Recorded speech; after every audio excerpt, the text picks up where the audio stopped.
Mummy કાકીનો phone આવે છે. Hello, હા બોલો બોલો. હા બસ જો હું કામ કરતી હતી, કામ પતી ગયું.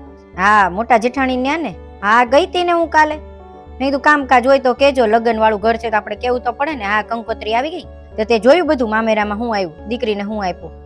હા તો આપે જ તેને. મોટા ભાભી જે છે એના પિયર વાળા તો કેટલા પૈસા વાળા છે, તો દીકરીને કેટલું મામેરું ભરે ત્યારે આપે તેને. અત્યારે તો રિવાજ થઈ જ ગયો છે, ભલે ને બધાય ના પાડે પણ દીકરીના લગ્ન હોય ને એટલે એક ચમચીથી માંડી અને બધી વસ્તુ દેવી પડે. હા તો ભવિષ્યમાં શું થાય કોને ખબર. અને અમ થાય તે ભવિષ્યમાં કોઈ ભેગા રહેતા નથી, બધા અલગ થઈ જાય. તો આપણે દીકરીને દીધું હોય ને તો ક્યારેક કામ લાગે. સાચી જ વાત છે ને. હા એ પૈસા વાળા છે એટલે દીકરીને બધું આપ્યું છે. હું વાત કરીશ, એસી ફ્રીજ બધું સોફાઈ તે. વાહ સારું કહેવાય, સારું કહેવાય. આપણા બેના ભાઈઓ તો ખબર ને એટલું નથી કમાતા, પણ તોય તે ગામને દેખાડો તો કરવો જ પડે ને, બધા નહીતર વાતું કરે. હા તો આજે હું મારા ભાઈને ફોન કરવાની છું. મારે આવતા વર્ષે મારી દીકરીના લગ્ન છે ને તો મેં કીધું એને કહી દઉં ને કે જો મારા જેઠાણીના ભાઈ એને તો કેટલું મામેરું ભર્યું છે, તો તુંય મામેરામાં બધું દેજે. ત્યારે તો સારું થોડી લાગે કાંઈ 5 વસ્તુ લઈને આવે, બધા વાતું કરે. તો આપણને ખબર છે કે એની પાસે પૈસા નથી. લોકોના મોઢે થોડી ગયણા બાંધવા જવાય, લોકોને કાંઈ થોડી સમજાવવા જવાશે કે એની પાસે પૈસા નથી એટલે નથી દીધું ને અમને કાંઈ વાંધો નથી. જો કે આપણે વાંધો જ નથી કાંઈ, આપણી પાસે ઘણું છે, આપણે જોતુંય નથી. કારણ કે ભાઈઓની પરિસ્થિતિ એટલી સારી નથી તો આપણે કાંઈ લેવું નથી. પણ લોકો વાતું કરે એટલે શું કરવું? હા તો એટલે લેવું તો પડે જ તે. અને સામે વાળા પાછા મારે તો જમાઈને એ બધા પૈસા વાળા છે એટલે એને દેખાડવું પડે ને, સારું લગાડવું પડે. ખરાબ લાગે તો મોટો હોલ ને બધું રાખવાનું છે તો એની તૈયારીમાં છીએ. હા તે તું આવજે. હા તો આપણે ભેગા મળીને જો બજારે જવાનું બધી ખરીદી માટે. હા આજે જો હું મારા ભાઈને ફોન કરી દઉં કે જેટલી જેટલી વસ્તુ ઘટે ને એ બધી મામેરામાં આપે. ગમે એમ કરીને આપવી તો પડશે જ ને. એક ને એક તો દીકરી છે ને એક ને એક તો ભાણી છે, તો ભાણીને એટલું ન આપે ત્યારે. હારું હાલો મૂકું. એ હા આવજે ઘરે. હા મૂકું. મમ્મી તું કોની યાર વાત કરતી હતી? અરે કાકીનો ફોન હતો ને તો એ બધી વાત કરતા હતા એટલે હું એની યાર વાત કરતી હતી ને. સાંજે આવવાના છે. અને હું મમ્મી તો દીદીના લગ્નની અને પૈસાની અને દેખાડો કરવાની, પછી બતાવવાની અને બધું દેવાનું, બધું મામેરાનું હું વાત કરતી હતી કેને મને. અરે કાંઈ નહીં, મોટી બેનના લગ્ન છે ને આવતા વર્ષે, તને તો ખબર જ છે દીદીના લગ્ન છે તો દીદીના લગ્ન થાય ને એટલે બધી વસ્તુ દેવી પડે. અરે કાંઈ નહીં, તો કાકી બધી વાત કરતા હતા કે દીકરીના લગ્ન હોય એટલે દેવું જ પડે ને.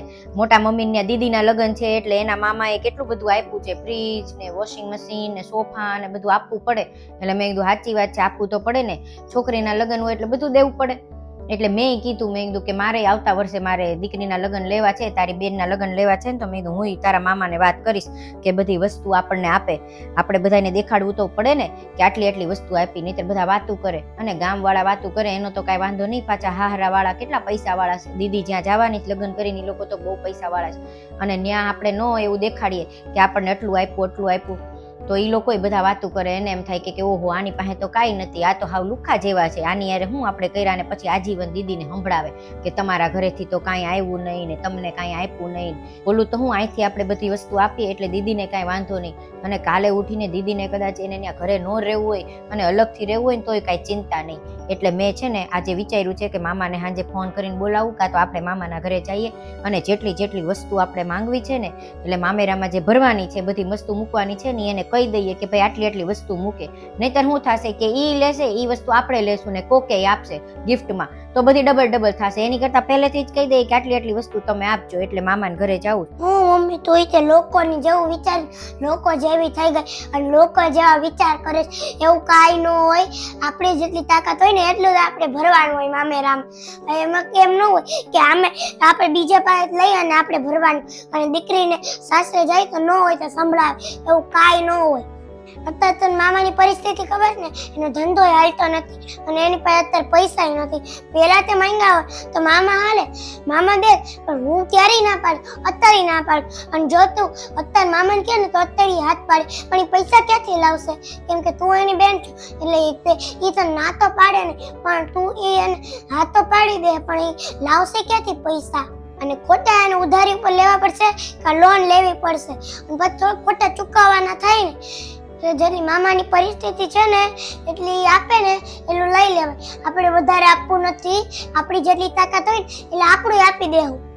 તારે વધારે જો દેખાડો કરવો છે તો આપણી પાસે કઈ ઓછું છે? આપણી પાસે ઘર છે, આટલું બધું પ્રોપર્ટી છે, જમીન છે, એમાં જ કંઈક થોડુંક વેચી અને તું તે લઈ લે સામાન અને કહેજે કે મારા ભાઈએ મને આપ્યું. અરે પણ શિવેન, હું તો હમણાં ભરી દઉં, હાલો હું તો હમણાં બધી વસ્તુ લઈ લઉં.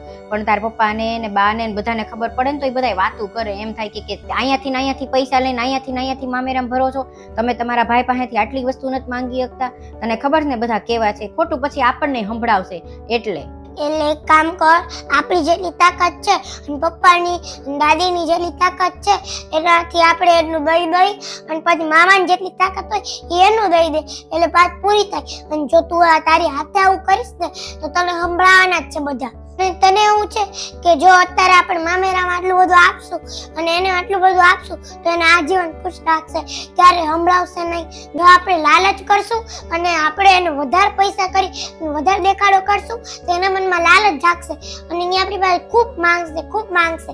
એની કરતાં આપણે થોડુંક દઈ તો એને મનમાં લાલચ નહીં જાગે અને એને એમ થાય કે આની પાસે પૈસા નથી એટલે થોડુંક ભર્યું છે એમાં શું થઈ ગયું, એટલે એના મનમાં લાલચ નહીં જાગે અને તારી દીકરીને એ અને મારી બેનને વધારે પ્રેમ કરશે. હાશીબેન, વાત તો સાચી છે. અત્યારે આપણે થોડુંક આપીએ તો એને તો મનમાં એવું થાય ને કે આની પાસે ઘણું છે એટલે એ માંગ્યા કરશે. અને જેટલું આપણે આપ્યા કરશું એવી રીતના આપણી બેનને ને આપણી દીકરીને રાખશે. અને કદાચ ક્યારેક ભવિષ્યમાં આપણે નહીં આપી શકીએ તો પછી કદાચ એ નહીં રાખે. વાત તો સાચી છે. એટલે આપણે અત્યારથી જ એને કહી દઈએ કે અમારી પાસે આટલું જાજુ છે નહીં, અમે સાધારણ અને મિડલ ક્લાસ લોકો છીએ, અમારી જેટલી તાકાત છે ને એટલું આપશું. અને મમ્મી તને એક વાત તો કહેવાનું ભૂલી ગયો, અને તું જે મામેરું કરતી હતી, મામેરું ભરીએ એનું તો કઈ વાંધો નથી, પણ તને પહેલેથી એવું કેમ થાય કે દીકરી એની યાર નહીં રહે, અલગથી રહેશે? એવું તારે વિચારવું તો શું કામ છે? એ દીકરી એની હારે જ રહેશે, એમ વિચાર ને, દીકરી એની હારે જ રહેશે, એને કાંઈ નહીં સંભળાવે, એ ખુશ રહેશે. અને મમ્મી તું બેનના મગજમાં એવું પહેલેથી જ ન નાખ કે અલગ રહેવું છે, જુદું રહેવું છે, કે હારે રહેવું જ નથી. જો હારે રહેશે ને તો જ તે પ્રેમથી રહેશે, નહીતર તો બાંધણ થાય, બધું સંભળાવશે. અને બીજી વાત, તું એને એવી જ સલાહ આપજે કે ઈ ન્યાજ તે રહે, પાછી કોઈ બી ન આવે, અને જ્યારે મન થાય ત્યારે 1-2 દિવસ માટે જ આવે. નહીતર પછી જો તું પહેલેથી જ એમ કહીશ કે ના ત્યારે જમે ત્યારે અલગ થવું હોય ત્યાં થઈ જાજે તો એ રહી જ નહીં શકે સાસરે. અને 2 દી હું 1 દી અને 1 દી હું તો કહું 1 કલાકમાં પાછી આવશે આપણા ઘરે. હાશીબેન, વાત તો સાચી છે. દીકરીને ક્યારેય એવી સલાહ ન આપવી જોઈએ કે અમે છીએ, તું ચિંતા કરમાં, અમે તને બધી વસ્તુ આપી છીએ એટલે તારે ભવિષ્યમાં અલગ થવું હોય તો થઈ જાજે. તો એ એવું વિચારીને અત્યારથી જ વહી જશે કે હાલો આપણે તો થોડોક ટાઈમ રહેવાનું જ ને, આપણી પાસે તો બધી વસ્તુ છે જ તે, અને આપણા મા બાપ છે જ તે મદદ કરવા માટે, એટલે ભવિષ્યમાં આપણે અલગ જ થવાનું. તો આવી રીતના તો એ સાસરે ક્યારેય નહીં રહી શકે. વાત તો સાચી છે, મારી ભૂલ છે. હાલો હવે હું બેનને છે ને એવી ક્યારેય સલાહ નહીં આપું. અમારો વિડીયો ગમ્યો તો લાઈક કરજો, શેર કરજો, કમેન્ટ કરજો. બાય, મળીએ આવતા વિડીયોમાં.